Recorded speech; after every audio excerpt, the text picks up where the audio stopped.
I want to talk about the seizure, the motor vessel Miss Mery Hill in 2004 by the Coast Guard cutter Dependable. The Coast Guard cutter Dependable was a 210 medium endurance cutter homeported out of Cape May, New Jersey, and she typically did 6 to 8 week patrols in the Atlantic doing fisheries law enforcement, in the Caribbean doing migrant interdiction and drug enforcement.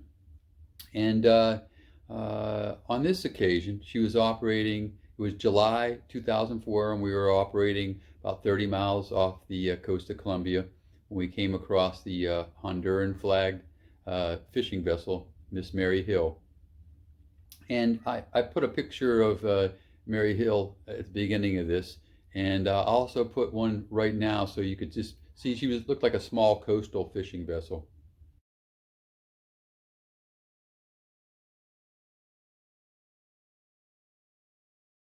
So we came across her, but in order to board her, we needed to get a statement of no objection from the Honduran government.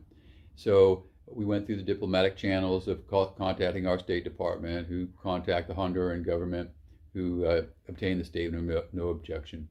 So once we obtained that, we sent a boarding team over, and they were looking for drugs. So we must have had some intelligence that there was drugs on board. So, but they couldn't find. They were there for like 10 hours and could not find any drugs. They had measured that whole fishing vessel, could not, find any hidden compartments that they couldn't account for. So finally, they got to looking into tanks and voids. Tanks holding water, fuel, oil, ballast. Well, that's where I came in. My primary job on Dependable was engineering officer in training, and I was also the damage control assistant. And as a damage control assistant, I was responsible for certifying tanks and voids as being safe to enter. Well, they had had a couple of tanks and voids up forward. I went over, gas-freed them, certified them. There was no problems. Finally, they moved back aft, and there was a fuel tank, and it had about 2-foot diameter cover on it with this multi-bolt pattern.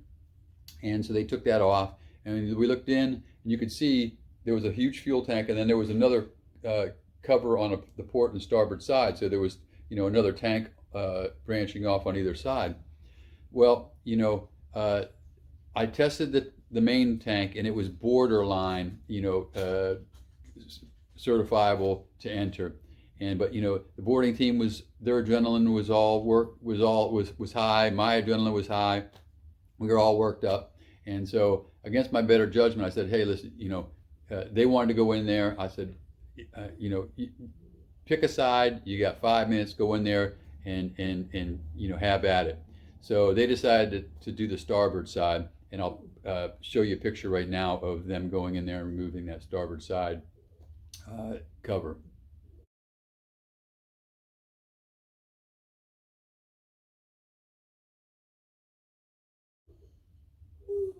Well, once they got that cover off, there was nothing inside the starboard tank.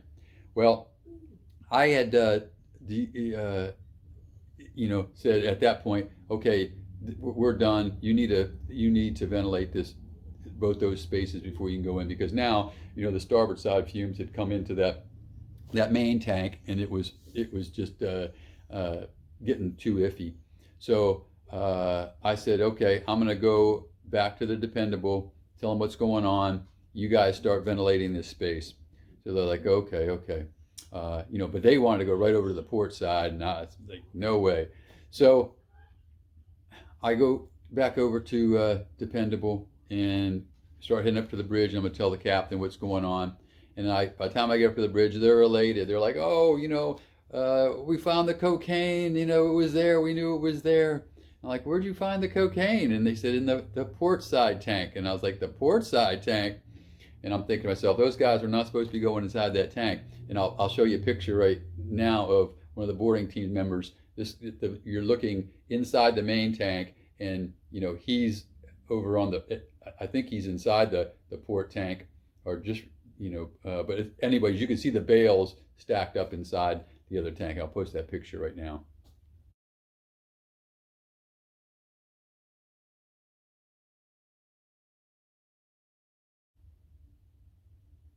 Well, so over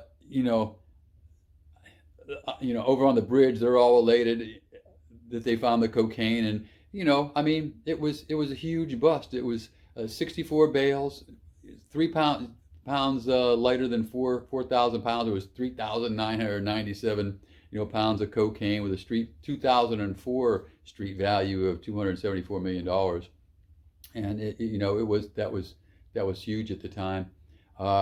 So they got they tested the cocaine to make sure it was legitimate, and I'll put a picture of the boarding team testing that cocaine on the Mery Hill right now.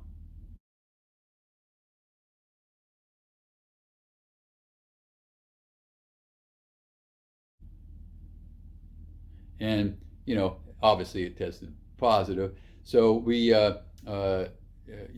detained the crew, arrested the crew, and put a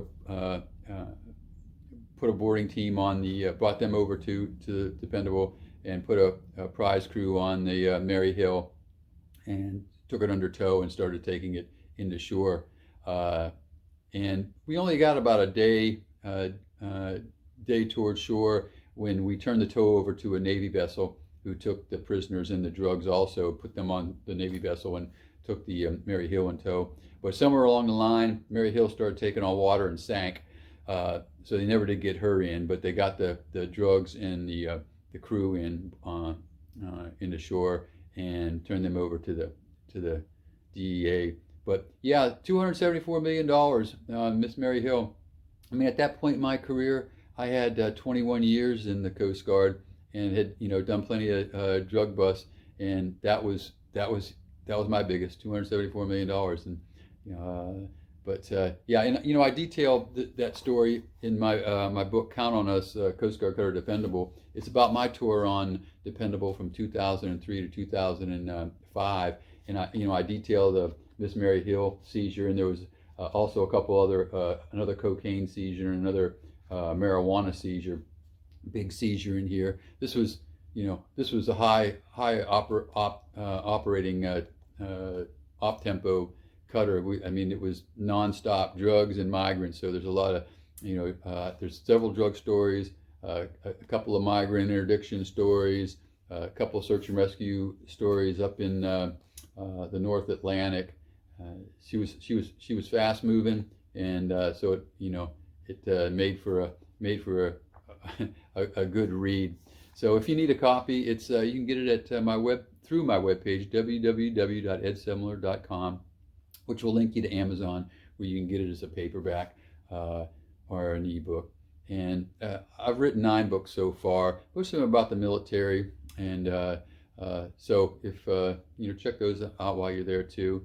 And so that's it. $274 million of cocaine seized on the motor vessel Miss Mery Hill.